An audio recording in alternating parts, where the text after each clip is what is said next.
Welcome back everyone. Welcome to civil services study practice set number 193 लगाते हैं UP PCS के लिए। Playlist इसकी बना रखी है, डिस्क्रिप्शन बॉक्स में लिंक है। तो चलिए स्टार्ट करते हैं। तो क्वेश्चन नंबर 1 है, एक एप्लीकेशन है, मोबाइल एप्लीकेशन एम हरियाली। बताइए निम्नलिखित में से किस मंत्रालय के द्वारा इसको लॉन्च किया गया। किस मंत्रालय ने लॉन्च किया है एम हरियाली मोबाइल एप्लीकेशन को? आवास एवं शहरी कार्य मंत्रालय ने। किसने? आवास एवं शहरी कार्य मंत्रालय, ऑप्शन नंबर बी। तो देखिए, आवासन और शहरी कार्य मंत्रालय द्वारा लोगों को वृक्षारोपण करने और अन्य हरित उपाय करने में लोक संलग्नता को प्रोत्साहित करने के उद्देश्य से एम हरियाली मोबाइल एप्लीकेशन को लॉन्च किया गया है।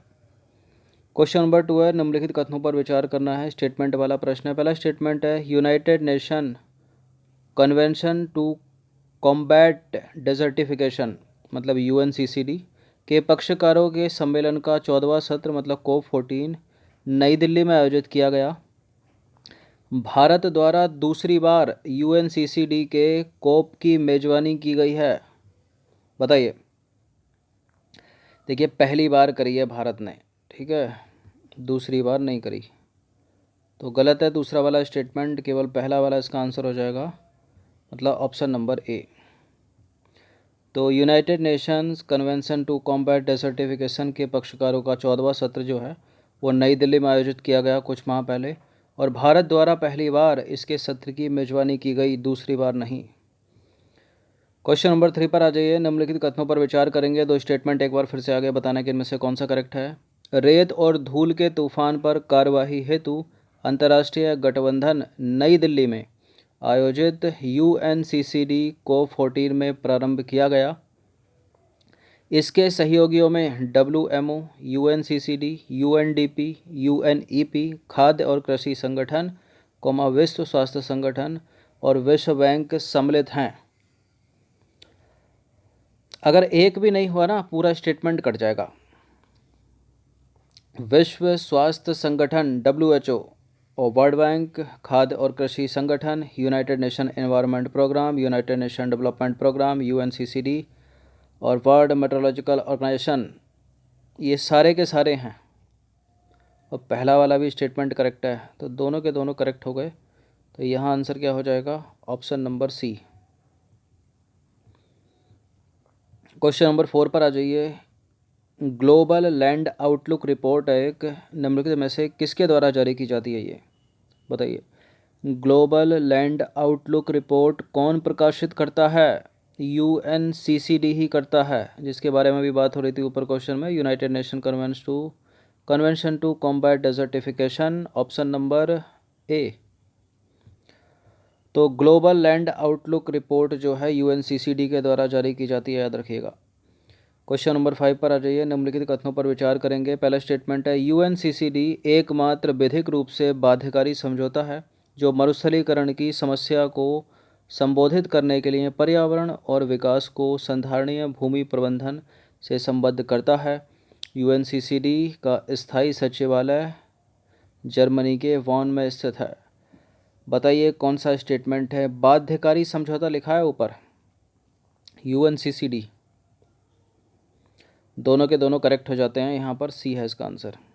तो यूएनसीसीडी जो है वो रियो डी जेनेरियो में आयोजित 1992 में ऐतिहासिक पृथ्वी शिखर सम्मेलन के परिणाम स्वरूप अस्तित्व में आने वाले 3 अभिसमयों में से एक है। जो 2 अन्य अभिसमय हैं वो कौन कौन से हैं? United nation framework convention on climate change, UNFCCC, और दूसरा कौन सा है? United Nation convention on biological diversity. तो टोटल 3 कौन कौन से हो गए? यूएनसीसीडी, UNFCCC और UNCBD। क्वेश्चन नंबर 6 पर आ जाइए। निम्नलिखित कथनों पर विचार करेंगे। दो स्टेटमेंट एक बार फिर से हैं। पहला है, वनों पर न्यूयॉर्क घोषणा पत्र वैश्विक वनोन्मूलन की रोकथाम की दिशा में कार्यवाही हेतु एक स्वैच्छिक और बाध्यकारी अंतर्राष्ट्रीय घोषणा पत्र है। सितंबर 2014 में संयुक्त राष्ट्र जलवायु शिखर सम्मेलन में पहली बार इसे समर्थन प्रदान किया गया था। कौन सा करेक्ट है? देखिए बहुत सारे स्टेटमेंट एलिमिनेट हो जाते हैं, ये जो लिखा रहता है ना बाध्यकारी या फिर गैर बाध्यकारी, ठीक है, इनसे। तो वैश्विक वनोन्मूलन की रोकथाम की दिशा में कार्यवाही हेतु जो न्यूयॉर्क घोषणा पत्र है स्वैच्छिक तो है, लेकिन वो गैर बाध्यकारी है, बाध्यकारी नहीं है। सितंबर 2014 में संयुक्त राष्ट्र शिखर सम्मेलन में पहली बार इसे समर्थन प्रदान किया गया था। ये दूसरा वाला स्टेटमेंट करेक्ट हो गया, तो केवल बी यहाँ पर करेक्ट हो जाएगा, ए नहीं। तो ये एलिमिनेट हो जाएगा, ये एलिमिनेट हो जाएगा।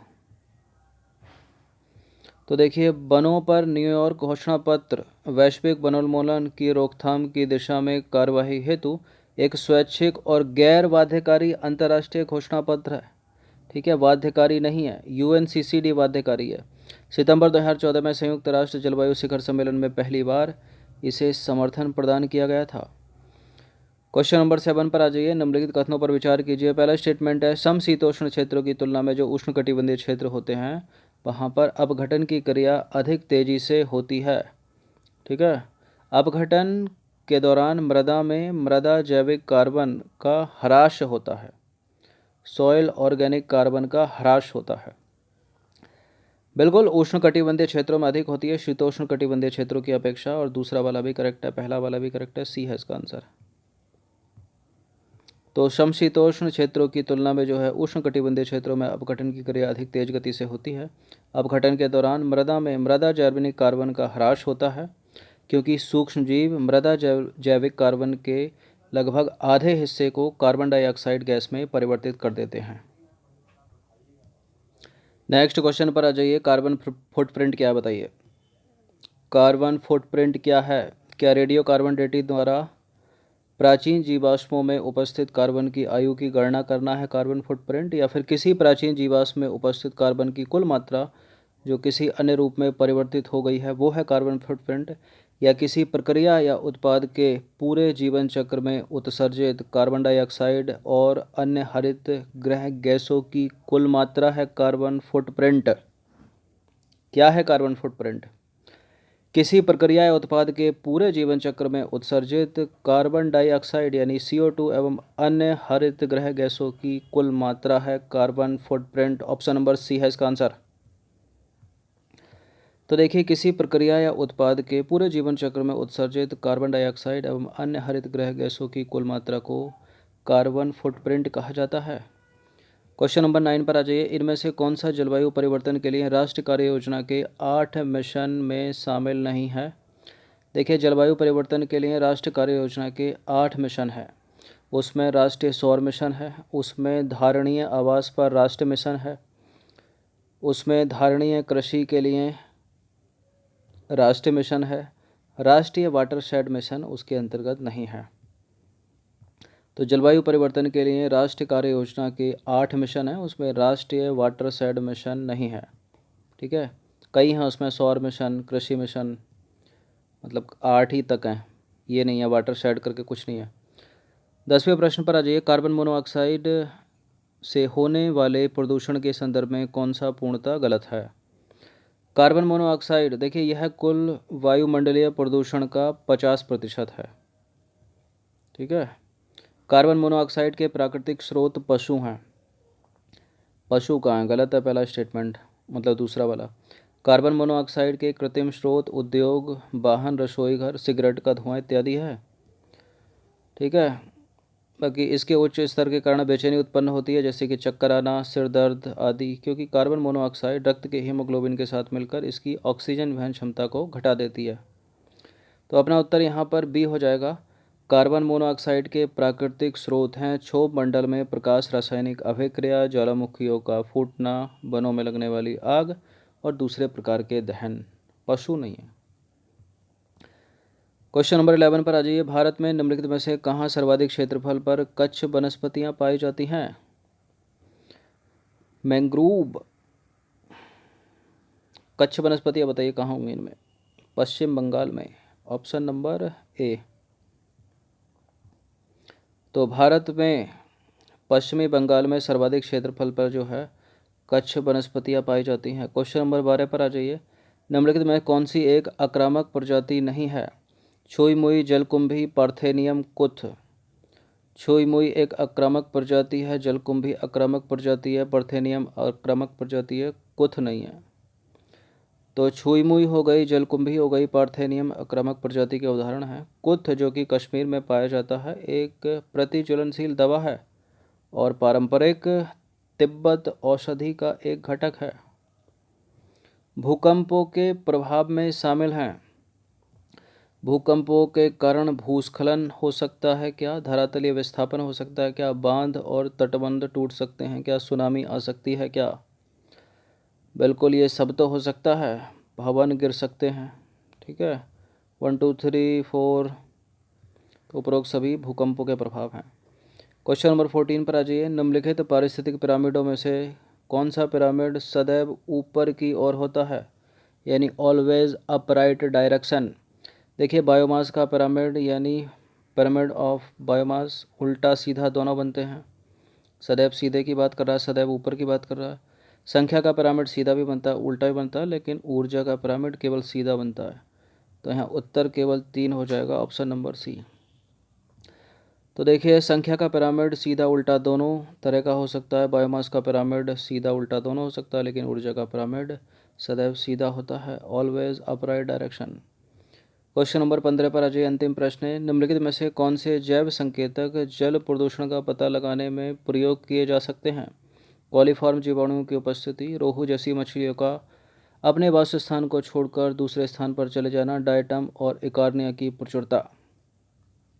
बताइए, जल प्रदूषण की बात हो रही है, अम्ल वर्षा सूचक की बात नहीं हो रही। लाइकेन के प्लांट अम्ल वर्षा सूचक हैं, जल प्रदूषण सूचक नहीं।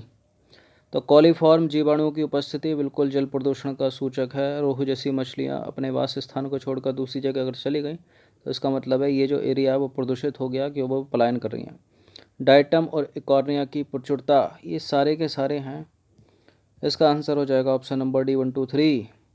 तो देखिए कुछ पादप और जानवरों की उपस्थिति या उनकी अनुपस्थिति पर्यावरण के स्वास्थ्य का संकेत देती है, जिसको बोलते हैं जैव संकेतक। कॉलीफॉर्म की उपस्थिति जैव रासायनिक ऑक्सीजन मांग का संकेत कर सकती है। रोहू और कतला जैसी मछलियों का अपने वास स्थल से चले जाना उस आवास के नष्ट होने का संकेत हो सकता है। डायटम और इकॉर्निया की प्रचुरता भी जैव संकेतक है। लेकिन लाइकेन के प्लांट जो हैं वो एसिड रेन इंडक्टर हैं, अम्ल वर्षा सूचक हैं और साथ ही वायु प्रदूषण सूचक भी, लेकिन जल प्रदूषण सूचक नहीं है। जल प्रदूषण हो रहा है या नहीं हो रहा है वो बताता है डायटम और इकॉर्निया की प्रचुरता, रोहू और कतला जैसी मछलियों का अपने वास स्थान को छोड़कर दूसरी जगह चले जाना, और कॉलीफॉर्म जीवाणुओं की उपस्थिति वहाँ पर पानी में।